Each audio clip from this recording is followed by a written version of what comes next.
Hi guys, welcome back to our YouTube channel Cut to Cut with Sid. Video is part 2 of Nobody is Superior. Part 1 చూసుండకపోతే link description లో పెడతాను, చూసేయండి. Last వీడియోలో చెప్పాను కదా మీకు, పార్ట్ 2 లో వచ్చేసి ఒక film star come politician and ఒక ఫాదర్ షాడో నుంచి వచ్చిన ఒక పొలిటీషియన్ అండ్ ఒక స్టేట్ కోసం చావు వరకు వెళ్ళిన ఇంకొక పొలిటీషియన్, వీళ్ళ గురించి మాట్లాడుకుందామని.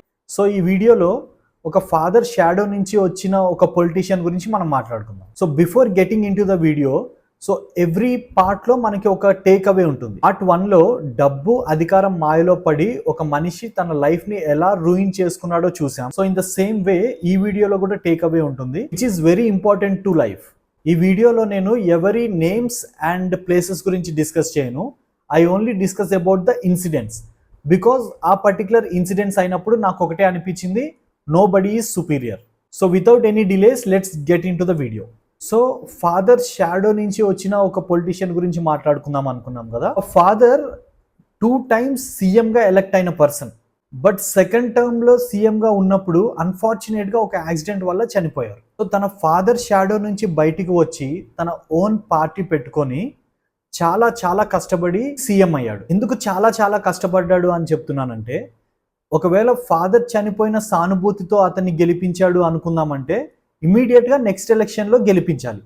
కానీ ఈ పర్సన్కి 10 years పట్టింది తన ఫాదర్ చనిపోయిన తర్వాత సీఎం అవడానికి. సో అతను ఫైనల్గా సీఎం అయినప్పుడు literally I felt so happy, నాకు చాలా హ్యాపీగా అనిపించింది. బికాజ్ ఇంత కష్టపడి సీఎం అయ్యాడు, కష్టం తెలిసిన వాడు కాబట్టి బాధ్యతగా ఉంటాడు అనేసి అనుకున్నాను నేను. బట్ ఇక్కడే నేను అనుకున్నది కొంచెం రివర్స్ అయింది. ఎందుకు నేను డిసప్పాయింట్ అయ్యానో చెప్తాను, కేర్ఫుల్గా వినండి. ప్రజలకి ఎంత చేశాడు, ఏమేం చేశాడు అనేది నేను డిస్కస్ చేయను, because number of schemes and crores of money involve అయి ఉంటుంది కాబట్టి. నేను ఎందుకు డిసప్పాయింట్ అయ్యానంటే పర్టికులర్గా about his behaviour and the way he is managing his cabinet. ఎంత గొప్ప స్థాయిలో మనం ఉన్నా మన బిహేవియర్ అనేది కరెక్ట్గా లేనప్పుడు అంతే కింద స్థాయికి వచ్చేస్తాం. అదే జరిగింది ఈ పొలిటీషియన్కి. అలా అతనికి జరిగినప్పుడు నాకు ఒకటే అనిపించింది, నోబడీ ఈజ్ సుపీరియర్. ఒక హై స్టాండర్డ్ పొజిషన్లో ఉన్నప్పుడు చాలా బాధ్యతగా మాట్లాడాలి ఒక్కొక్క మాట. When you are leading a party and which is ruling a state, you should be mindful of your words. నోటికి ఏది వస్తే అది మాట్లాడటమే కాకుండా అతని ఓన్ క్యాబినెట్ లీడర్స్ ఇష్టం వచ్చినట్టు వల్గర్గా ఎలా పడితే అలా మాట్లాడుతున్నా సరే కంట్రోల్ చేయకుండా ఏదో సర్కస్ షో చూస్తున్నట్టు చూస్తూ కూర్చునేవాడు. డే బై డే ఎలా అయిపోయిందంటే అది, ఆ పర్టికులర్ పర్సన్ మనకి టీవీలో కానీ ఎక్కడైనా యూట్యూబ్లో కానీ ఎక్కడైనా ఏదైనా స్క్రీన్ పైన మనకు కనిపిస్తే ఆ particular person and his cabinet leaders ఎవరు మనకు కనిపించినా సరే ఈడిప్పుడు ఏ బూత్ మాట్లాడతాడు అనే విధంగా వెళ్ళిపోయింది. లిటరలీ నాకేమనిపించిందంటే, ఇలాంటి బూతులు మాట్లాడే వాళ్ళక నేను ఓటు వేసి గెలిపించి 5 years రూలింగ్ ఇచ్చింది అని. ఆపోజిట్ పార్టీ వాళ్ళని తిడితే వాళ్ళు భయపడతారు అండ్ ప్రజలు కూడా మనకే ఓటు వేస్తారు అనేసి అనుకున్నారు పాపం వాళ్ళు. అదే రాజకీయం అనుకున్నారు.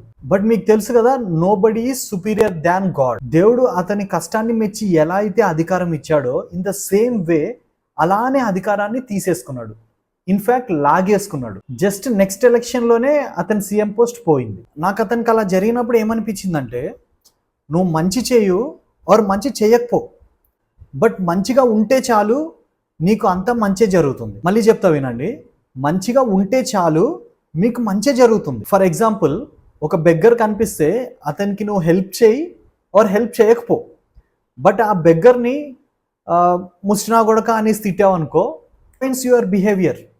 ఇంకొక క్లాసిక్ ఎగ్జాంపుల్ ఏంటంటే, ధోని అండ్ కోహ్లీ ఎన్ని రికార్డ్స్ బ్రేక్ చేసినా, ఎన్ని కప్స్ కొట్టినా, you cannot compare them with Sachin Tendulkar, because that's the power of behaviour. You should B humble and obedient. So ఈ వీడియో నుండి మీకు టేక్ అవే ఏంటంటే, బిహేవియర్. మీరు ఎంత స్థాయిలో ఉన్నా సరే మీ బిహేవియర్ బాగోకపోతే మాత్రం నడవదు. అండ్ నా అడ్వైస్ ఒకటే, లైఫ్లో తప్పులు చేయడం తప్పు కాదు, తప్పుల నుండి నేర్చుకొని ఇంకా బెటర్ పర్సన్గా మనం రెస్ట్ ఆఫ్ ద లైఫ్ అనేది లీడ్ చేయాలి. ఈ పొలిటీషియన్ కూడా ఇంకా చాలా లైఫ్ ఉంది. తప్పుల్ని తెలుసుకొని అండ్ తన బిహేవియర్ మార్చుకొని ఇంకా బెటర్ పర్సన్గా మళ్ళీ వస్తే డెఫినెట్గా we will see him as a CM again. So that's the end of part 2 guys.